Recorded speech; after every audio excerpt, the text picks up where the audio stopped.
Kay Dr. Tikibel. Ipapaayos kasi ni Hayden ang mga gasgas niya sa mukha.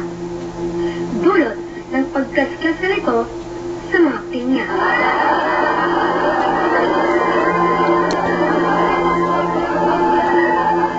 Ito ba ay totoo? O katang-isip lamang? Text your answers to 2010.